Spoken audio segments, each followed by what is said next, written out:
오늘은 최근 플로우 코인이 상당히 어려움을 겪고 있죠. 해킹도 당하기도 하고 또 거래 주의, 유의 걸리기도 하고요. 또 상폐되냐 안 되냐 말들이 많은데요.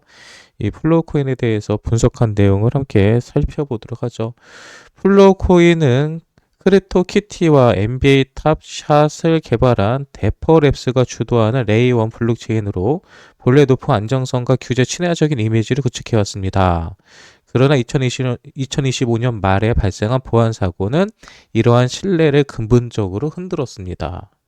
2025년 12월 27일 플로우 네트워크의 실행 레이어에서 치명적인 취약점이 발견되었습니다. 공격자는 이 취약점을 이용하여 정상적인 프로토콜 규칙에 의해 약 1억 5천만 개의 플로우 코인, 당시 가치 약 390만 달러, 하나 약 50억 원 상당의 불법적으로 코인을 발행했습니다. 이 사건이 시장에 준 충격은 단순히 금액이 크기 때문이 아닙니다. 우리가 그런 얘기를 많이 해죠. 플로우 겨우 해킹당한 금액이 50억밖에 안 되는데 이것 때문에 상폐되는 게 말이 되느냐 안 되느냐 이런 얘기들 많이 했는데 단순히 금액이 중요한 게 아니라는 얘기죠. 금액이 중요한 게 아니다. 뭐가 중요하냐? 총 발행량이 엄격하게 관리되어야 할 레이온 블록체인에서 인플레이션 유발하는 무단 발행이 발생했다는 것은 화폐로서의 기본 신뢰인 희소성이 훼손되었음을 의미하기 때문입니다. 이에 따라 시장은 적극적으로 반응하여 가격이 0.17선에서 0.1달러 아래로 급락하는 패닉셀이 발생했습니다. 라고 하죠. 그래서 어떻게 했느냐? 사태 수습 과정에서 플로우 재단이 선택한 방식은 블록체인 업계의 거대한 철학적 법적 논쟁을 불러일으켰습니다. 재단은 해커가 탈취한 거래소, 바이낸스 후업의 HTX 등에 입금한 물량을 동결하고 회수하기 위해 격리복구라는 면목하에 프로토콜 레벨의 권한을 사용했습니다. 이게 왜 문제가 됐느냐? 재단이 해킹된 코인이 입금된 것으로 추정되는 거래소의 지갑에서 해킹 물량을 강제로 뺏어서 소각용 지갑으로 이동시켰습니다. 이는 통상적인 동결 요청을 넘어선 조치로 중앙 주체가 마음만 먹으면 사용자의 자산을 임의로 이동시킬 수 있다는 것을 증명한 사람이 되었습니다.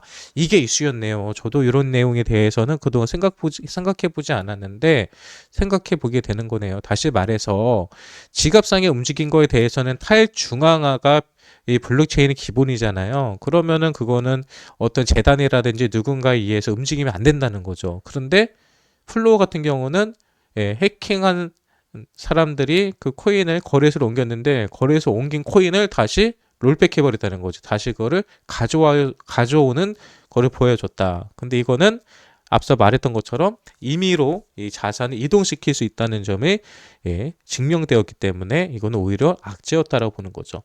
네, 그렇게 되죠. 어떻게 되었을까요? 후오비랑 HTX의 반발이죠. 후오비가 HTX죠. 2026년 1월 13일 후오비 HTX는 성명을 통해 플로우 재단의 행위를 강력히 규탄했습니다. 그들은 재단이 사전 협의 없이 일방적으로 거래소 지갑에서 자산을 강제로 이전했다며 이는 탈중앙화 정신을 이비하고 사용자 자산권을 침해하는 행위라고 비판했습니다. 이 얘기는 뭐냐면 이번에는 해킹을 해서 코인을 발행을 했지만 또 누가 해킹당하면은 이미 거래소 지갑에 있는 코인들을 다시 다 뺏어갈 수도 있다는 얘기가 되잖아요. 그래서 이런 거에 대해서 후비 거래소에서는 강력하게 반발을 했다는 얘기고요. 투자자들의 우려. 이 사건은 플로우 탈중앙화된 블록체인이라기보다는 관리자가 존재하는 데이터베이스에 가깝다는 인식을 심어주었습니다. 이는 장기적으로 기관 투자자들이 플로우를 기피하게 만든 요인이 될 수 있으며 중앙화 디스카운트를 유발할 수 있습니다. 그러니까 이게 이제 문제가 되는 거죠. 블록체인으로서의 독립성에 대해서 인정 그 기능에 대해서 문제가 있다는 걸 보여줄 수 있으니까요. 그리고 현재 업데이트를 포함한 닥사 회원사들은 플로우에 대해 투자 유의 지정을 연장하고 사태를 예의주의하고 있습니다. 제가 이 얘기는 계속 했었죠. 업비트나 빗썸에서 플로우가 상폐되는 것이 아니라 유의할 가능성이 있다. 근데 그 유의하는 이유를 좀 볼까요? 닥사의 고민.